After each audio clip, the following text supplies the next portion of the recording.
Hello friends, आप सभी का दोबारा से स्वागत है मेरे चैनल पे। और आज हम पढ़ेंगे a horse and two gods by R.K. Narayan.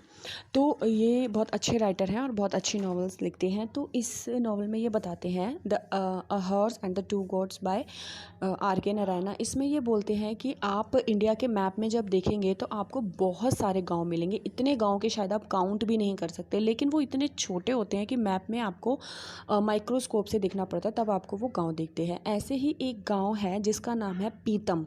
तो पीतम एक ऐसा गांव है जहाँ पे बहुत ज़्यादा गरीबी है, लोग बहुत गरीब हैं। और वहाँ पे टोटल जो घर हैं वो 30 घर हैं, और उसमें सारे घर कच्चे हैं, जो मट्टी से या लकड़ी से या बांस से, इन सब से वहाँ के घर बने हुए हैं। तो और वहाँ पे लोग जो हैं वो बहुत ज़्यादा गरीब हैं, और वहाँ पे सिर्फ 4 गलियाँ हैं। टोटल 29 मकानों के बीच में 4 गलियाँ हैं, और इतने में ही 30 घरों में ही पूरा गांव समाया हुआ है। इससे अलावा वहाँ पे कोई भी नहीं रहता। तो जो चौथी गली है उसके बिल्कुल लास्ट वाला जो मकान है, वहाँ पे एक आदमी रहता है जिसका नाम है मुनि। तो ये जो स्टोरी है ये पूरी उस मुनि के ऊपर है कि वो क्या है, कैसे करता है, कहाँ रहता है, क्या मतलब उसके बारे में ये सब कुछ है। तो अब जो मुनि है वो एक बूढ़ा इंसान है, और वो अपनी वाइफ के साथ रहता है। इसके अलावा और उसका कोई भी नहीं है, ना तो उसके बच्चे हैं, ना उसका कोई रिश्तेदार, कुछ भी नहीं। वो और उसकी वाइफ बस।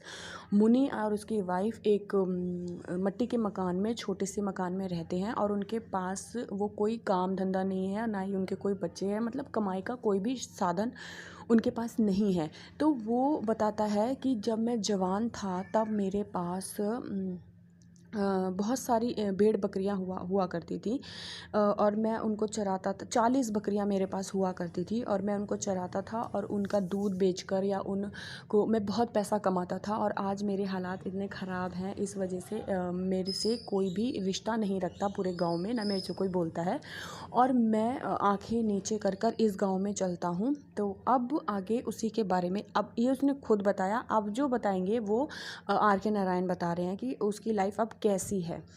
तो वो बताते हैं कि मुनि और उसकी वाइफ ये दोनों ही थे घर में, एक दूसरे के सहारे, और कोई कमाने वाला नहीं था, ना ही कोई चिंता करने वाला था। और अब मुनि जो है, जब वो बूढ़ा हो गया है तब उसके पास सिर्फ 2 बकरियां बची हैं।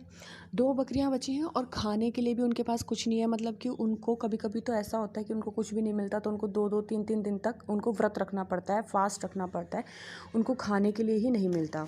और इसी बात को लेकर हस्बैंड वाइफ में कभी कभी लड़ाई भी हो जाती है। पति बोलता है तुम खाना नहीं देती, पत्नी बोलती है जब घर में कुछ है ही नहीं तो मैं बनाऊँ क्या। इसी बात को लेकर काफ़ी बार उनके बीच में लड़ाई भी हो जाती है। तो उसकी वाइफ बोलती है ठीक है, तुम ऐसा करो, तुम जाओ और बकरियों को चराने के लिए मैं कुछ इंतज़ाम करती हूँ। अब मुनि को ये पूरा विश्वास था कि मैं बकरी चराने जाऊँगा तो मेरी वाइफ कहीं ना कहीं से तो खाना ले ही आएगी, कहीं पे झाड़ू लगा देगी, पोछा लगा देगी, बर्तन धो देगी, तो कोई ना कोई खाना तो दे ही देगा।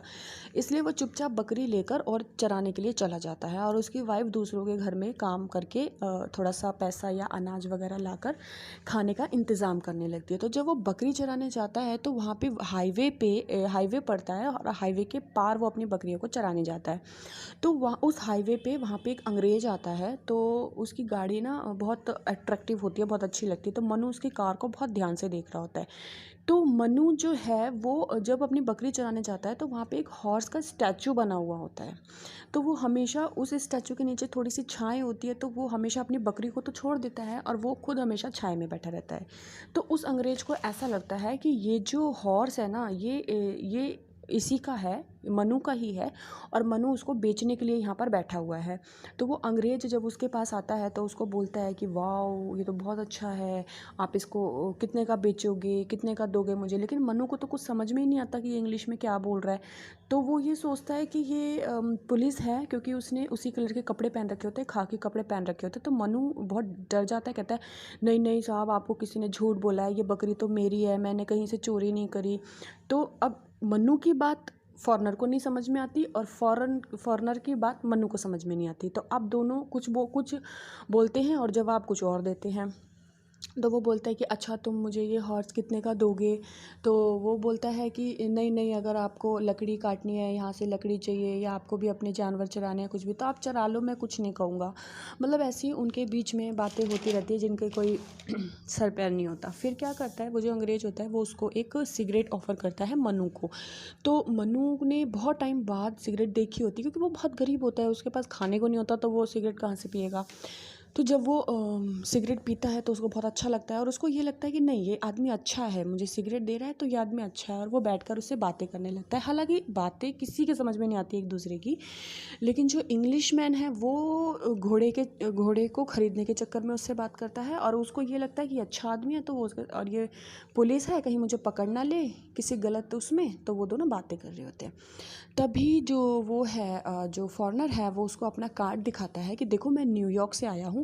तभी मन्नू को ऐसा लगता है कि ये मुझे अरेस्ट वारंट दिखा रहा है, और अब ये मुझे अरेस्ट कर लेगा। तो वो बोलता है नहीं नहीं साहब, मैंने तो किसी का खून नहीं किया, आप मुझे तो फालतू में पकड़ रहे हैं। तो वो बोलता है कि उसको भी नहीं समझ में आती, फॉरेनर को भी, बट फॉरेनर बोलता है आपके दांत बहुत अच्छे हैं। तो वो कहता है कि अरे मैंने सच में मर्डर नहीं किया है, आपको ऐसा क्यों लग रहा है? और फिर दोनों की ऐसी ही बातें चलती रहती है।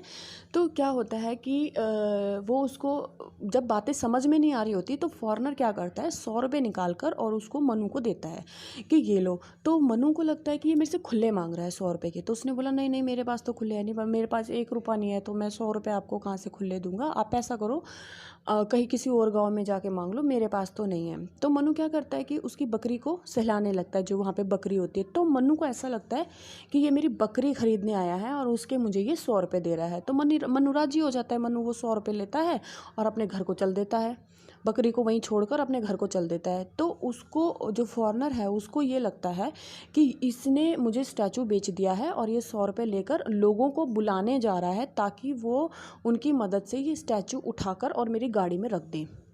तो अब मन्नू तो आता नहीं है। फॉरेनर बहुत देर तक इंतज़ार करता है कि भाई वो मन्नू आ रहा होगा, स्टैचू उठवा के मेरी गाड़ी में रखेगा। मन्नू जब नहीं आता, बहुत देर तक वो इंतज़ार करता है, तो वो क्या करता है कि जो हाईवे पे जो गाड़ी जा रही होती है, उनकी हेल्प से वो स्टैचू उठाकर रख कर और चला जाता है। बकरियाँ क्या करती हैं कि बकरी तो अपना घर जानती हैं, कोई भी पालतू जानवर होता है, आप उसको कहीं पे भी छोड़ दो, वो अपना घर जानती हैं और वो आ जाती हैं। तो बकरियाँ वापस आ जाती हैं। अब यहाँ पर मन्नू अपनी वाइफ को जब 100 रुपये दिखाता है, तो उसकी वाइफ बोलती है ये क्या तुमने चोरी करी है? देखो मैं तो अपने मैके चली जाऊँगी, तुम ही जाना जेल, मैं तो बोल दूँगी कि मेरा हाथ नहीं है इसमें। आपस में ऐसी बातें कर रहे होते, तभी मन्नू बोलता है अरे नहीं, मैं बकरी को बेच कर आया हूँ, एक फॉरेनर आया था और उसने मेरी बकरी खरीद ली है, ये उसके पैसे हैं। इतने में ही बाहर से बकरियों की आवाज़ आ जाती है कि बकरी मैं तो अब दोनों लोग कन्फ्यूज़ होते हैं कि जब उसने मुझे पैसे दे दिए थे, तो फिर बकरी यहाँ पर क्या कर रही हैं। और कहीं ऐसा ना हो कि अब वो जो अंग्रेज़ है वो हमारे घर पर आ जाए हमें अरेस्ट करने के लिए। दोनों टेंशन में भी हो जाते हैं, लेकिन दोनों खुश भी होते हैं कि चलो उनके पास 100 रुपये तो हैं, अगर वो आएगा भी तो हम बोल देंगे कि बकरी ले जाओ भाई, हम ये तो अपने आप आई है, हम तो लाए नहीं है। तो उनका कुछ दिन तक खाने पीने का इंतज़ाम हो जाएगा, ये सोचकर वो दोनों खुश होते हैं। तो यहीं पे स्टोरी ख़त्म होती है। Thank you to listening my voice, thank you to all my lovely subscribers, thanks a lot. और हाँ, मैं ये एक्स्ट्रा बात इसलिए मैं स्टोरी के बाद में ये बात बोल रही हूँ, क्योंकि आगे ना टाइम वेस्ट होता है। तो जो मतलब कि जिनके पास टाइम है वो सुने, जिनके पास नहीं है, मुझे पता है सब बिज़ी होते हैं तो नहीं होता टाइम। तो मतलब कि बीच में अभी मैं काफ़ी टाइम तक नहीं थी अपने चैनल पे, तो कुछ प्रॉब्लम हो जाती है, कभी कुछ, तो इस वजह से मैं नहीं बना पा रही थी। लेकिन अब मैं रेगुलर रहूँगी। तो आप सबका बहुत बहुत थैंक्स।